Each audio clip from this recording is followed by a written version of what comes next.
ही बातें उनके सामने परोसी जा रही हैं, तब उसको रिफ्यूज करते हैं। और निश्चित रूप से हर दौर में मनुष्य ने अपने दुख दर्द से अपनी सांस्कृतिक उपक्रम को जोड़ा है, चाहे कहानी पढ़ना हो, बाद का दौर था।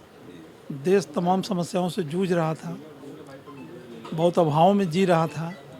तो उस समय की चुनौतियाँ, उस समय के वो एक अलग थे।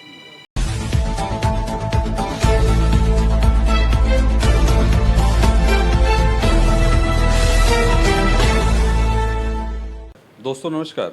आप देख रहे हैं भारत देंग दर्शन। दोस्तों मैं आज़मगढ़ में हूं और पहली बार आज़मगढ़ में आया हूं और आप लोग जानते हैं कि इस समय कंडीशनें क्या चल रही हैं, पत्रकारिता में क्या चल रहा है। मैं जहां पे खड़ा हूं ये बहुत पुरानी प्रेस है, दैनिक देवव्रत के नाम से। और मेरा भी मन हुआ ये गांव के लोग आप संवादक हैं। आप देखिए, मैंने एक जो आपका परिचय भी नहीं पूछा, मैं आपसे ही पहले सबसे पहले परिचय पूछ लेता हूँ। जी सर, क्या परिचय है आपका? देखिए, गांव के लोग नाम का आप देख ही रहे हैं, एक मंच है जो वेबसाइट है उसके में, और यूट्यूब है और ट्रस्ट है। सब कुछ गांव के लोग के नाम से ही है। गांव के लोग का मतलब यही है कि हाशिए का वह समाज जो उत्पादक है लेकिन वंचना का शिकार है, तो उनकी आवाज़, उनकी बात। सर सवाल मेरा है, क्यों आवश्यकता पड़ रही है? चूँकि प्रिंट मीडिया और ये आपका इलेक्ट्रॉनिक मीडिया या सोशल मीडिया क्यों ज़रूरत पड़ गई? चूँकि मुझे लग रहा है कि प्रिंट मीडिया में कुछ प्रॉब्लम्स आ रही हैं। किस चीज़ की ज़रूरत पड़ गई? क्यों प्रॉब्लम आ रही हैं? चूँकि लोग उसकी तरफ से अट्रैक्शन लोगों का प्रिंट मीडिया की तरफ क्यों कम पड़ रहा है? देखिए, हमेशा ये होता है कि समाचारों को लोगों ने तथ्यात्मक सच्चाई के एक प्रमुख घटक के रूप में, प्रसारक के रूप में देखा। और धीरे धीरे जीवन की जो समस्याएं हैं वो तो लगातार बनी ही हुई हैं, लोगों का मानसिक जो लेवल है वो भी बना हुआ है, तमाम सारी चीज़ें हैं। तो लेकिन जब वो देखते हैं कि विश्वसनीय नहीं बातें हैं, बातें विश्वसनीय नहीं हैं बल्कि झूठी बातें उनके सामने परोसी जा रही हैं, तब उसको रिफ्यूज करते हैं। और निश्चित रूप से हर दौर में मनुष्य ने अपने दुख दर्द से अपनी सांस्कृतिक उपक्रम को जोड़ा है, चाहे कहानी पढ़ना हो, चाहे उपन्यास पढ़ना हो, चाहे खबर पढ़ना हो। अगर वो उसके दुख दर्द से उसका ताल्लुक़ नहीं होता है, तब वो उसे बहुत महत्व नहीं दे पाते। आज यह दौर एक ऐसा ही दौर है जहाँ समाचारों ने अपनी पूरी गरिमा को खो दिया है। वो झूठ का पुलिंदा बनाकर पेश किए जा रहे हैं, वो निहित स्वार्थों के हिसाब से बनाए जा रहे हैं। यहाँ तक कि अर्धसत्य वाले समाचार, ख़ास तौर से आरएसएस के दौर में जिस तरीके से अर्धसत्य प्रसारित करने का, अफवाहों को फैलाने का जो पूरा का पूरा माने पूरा उपक्रम चला है, पूरा अभियान चला है, उससे लोगों का विश्वास ख़त्म हुआ है और लोगों ने समाचारों को रिफ्यूज कर दिया, ख़ास तौर से सांस्थानिक समाचारों को।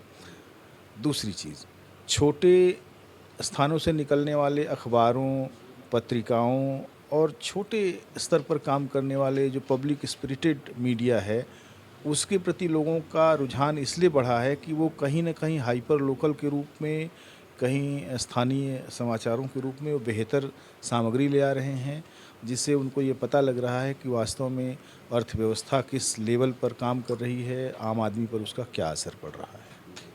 आपने भी थोड़ा सा बदलाव किया, यूट्यूब चैनल पर आप भी आए हैं। असल में हम सारे लोगों ने यह देखा कि आपको एक उपभोक्ता चाहिए। हर चीज़ को जब एक संस्था आप बनाते हैं, एक व्यक्ति के रूप में काम करते हैं, एक समाचार पत्र के रूप में काम करते हैं, तो सबसे बड़ा सवाल है कि आपका उपभोक्ता कौन है। और उपभोक्ता कहीं तय नहीं होता। जैसे दैनिक देवव्रत के संपादक ये तय नहीं कर सकते कि उनका अखबार कौन पढ़ेगा और कहाँ पढ़ेगा, लेकिन वो कहीं भी पढ़ा जा सकता है, किसी के भी द्वारा पढ़ा जा सकता है। तो वो एक पब्लिक स्फीयर में आने के बाद जो है, लोग उसको स्वीकार करते हैं। तो हम लोगों ने जब शुरुआत की तो हमको भी लगा कि यह एक ऐसा माध्यम है यूट्यूब, जो पब्लिक स्पेस में हमको विचरण करने का मौका देता है। और इससे बहुत सारे अनजाने जाने लोग जो हमारे आसपास जुड़ते हैं, वो अपने सरोकार को, अपने जीवन के तमाम सारे संघर्षों को, सवालों को हमसे जोड़ते हैं और हमको स्वीकृति देते हैं, तो इसलिए ज़रूरी है। और दूसरी चीज़ ये है कि ये जो दौर है अभी, मोबाइल हाथ में सबके है और ज़्यादातर लोगों को मैंने देखा कि अगर टॉल्स्टॉय का उपन्यास पढ़ना हो, युद्ध और शांति 4 खंडों का, तो मोबाइल पर वो पढ़ लेंगे, लेकिन किताब अगर उनको दे दी जाए तो शायद 10 चैप्टर भी 2 साल में नहीं ख़त्म हो पाएगा उनसे। तो माध्यम बदल गया, अंतर्वस्तु लगभग वही की वही रही, तो उन लोगों ने नए माध्यम में पुरानी अंतर्वस्तु को देखा, अपने साथ उसको अपने सांस्कृतिक जगत के विकास में उसका इस्तेमाल किया। तो इसलिए ज़रूरी था कि हम भी नए माध्यम में आएँ। बहुत बहुत धन्यवाद सर। तो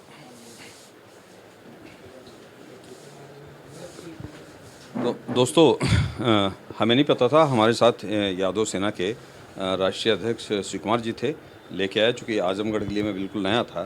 तो देखा मैंने सामने देवव्रत, दैनिक देवव्रत लिखा हुआ था, तो मेरा भी मन हुआ कि आपसे मुलाकात किया जाए, चूँकि बहुत ही क्रांतिकारी पेपर लग रहा है, सामने 2 पीढ़ियों से चल रहा है, तो हमारा भी इच्छा हुई कि जानकारी लेना बहुत ज़रूरी है।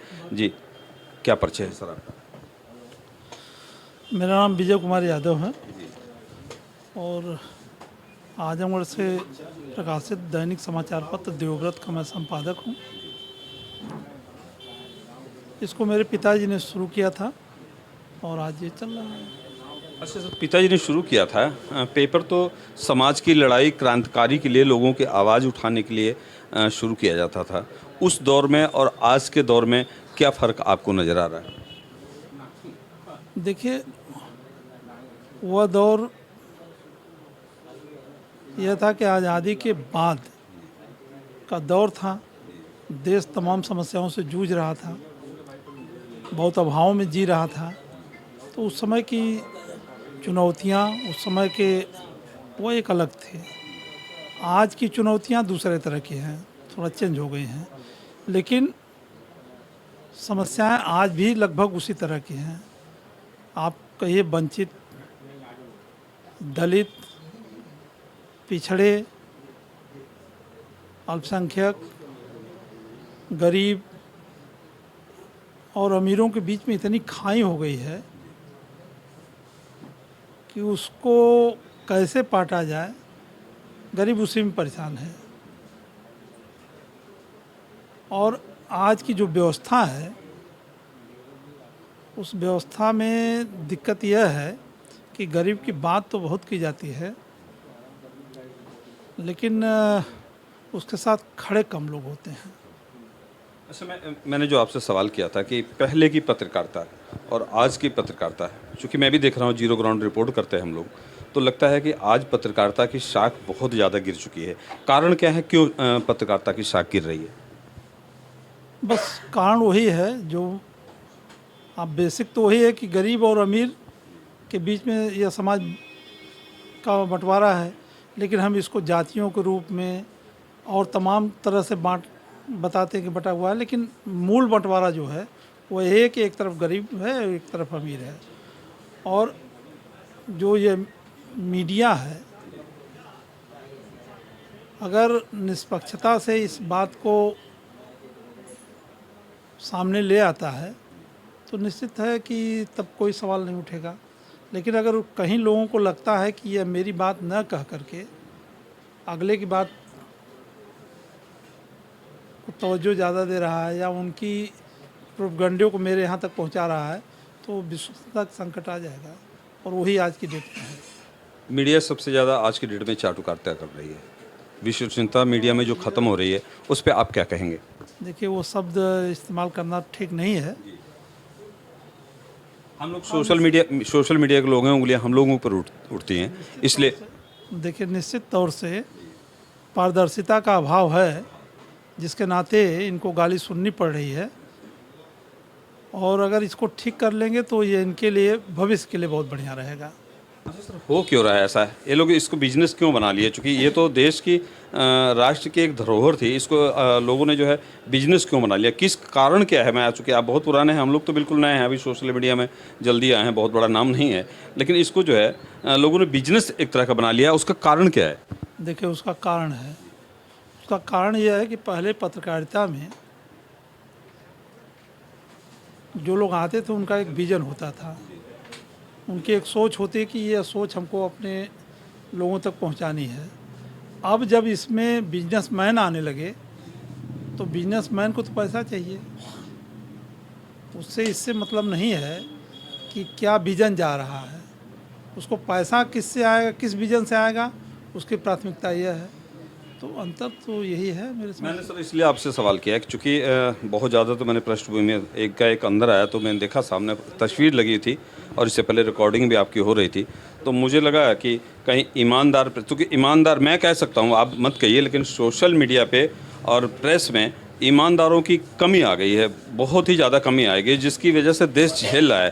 तो ये आपके पिताजी ठाकुर प्रसाद यादव जी जब शुरुआत किए थे तो उस समय और आज के दौर में क्या फ़र्क दिख रहा है? उस समय इजी था या इस समय पत्रकारिता आसान है? उस समय तो जब उन्होंने शुरू किया था तब तो मैं नहीं बता पाऊँगा, लेकिन जब से मैं आया हूँ और देख रहा हूँ तो मैंने आपसे पहले ही बताया है कि पारदर्शिता की कमी हमेशा रही है, और जब पारदर्शिता की कमी रहेगी तो निश्चित तौर से एक पक्ष को आप पर विश्वास नहीं होगा, जो पक्ष उससे पीड़ित रहेगा। तो समस्या तो है ये। अच्छा, जातिगत भी प्रॉब्लम आती है क्या पत्रकारिता में? ये जाति तो भारत का एकदम समझ लीजिए कि आत्मा में बसी हुई चीज़ है, उसको आप ख़त्म नहीं कर सकते। और जो लोग इससे जूझते हैं या जो इससे रूबरू होते हैं वही जान पाते हैं कि वो दंश क्या है, दूसरा उसको समझ नहीं पाएगा। अच्छा सर, आखिरी सवाल, न उसको व्यक्त करना बहुत आसान है। आखिरी सवाल है मेरा, जैसे आपका नाम विजय कुमार यादव है, तो हम भी जीरो ग्राउंड पे देखते हैं क्या कंडीशन है आपका। आजमगढ़ तो फिर ठीक है, अन्य तो आपको यादव टाइटल से आपको कहाँ कहाँ क्या क्या परेशानियाँ झेलनी पड़ी? देखिए कई बार इस तरह का हुआ, लेकिन मैं एक छोटा सा वाक़या आपको बताता हूँ कि एक बार एक प्रमुख सचिव के यहाँ किसी काम के संबंध में मुझको एक एप्लीकेशन देनी थी। एक हमारे मित्र मंत्री थे, तो उन्होंने कहा कि आप हमको दे दीजिए, हम करा करके आपको दे देंगे। तो आमतौर से मैं उस समय विजय कुमार यादव पूरा लिखता था। मैंने एप्लीकेशन दिया। संयोग दुर्योग से यह कहिए कि वो बसपा का शासनकाल था। जब वो मंत्री जी शाम को आए तो मुझसे उन्होंने कहा, यार ये काम करिए आप, ये यादव हटा दीजिए। अच्छा, एप्लीकेशन ने उन्होंने कहा कि कल सवेरे मुझको इसको फिर से टाइप करा करके दे दीजिए। दूसरे दिन जब मैं एप्लीकेशन लेकर गया तो जब उन्होंने देखा तो उन्होंने कहा, यार ये आपने क्या किया है, क्योंकि मैंने उसमें से कुमार हटा दिया था, मैंने विजय यादव सीधे लिख दिया था। उन्होंने कहा आपने ये क्या कर दिया, मैंने तो आपको यादव हटाने के लिए कहा था।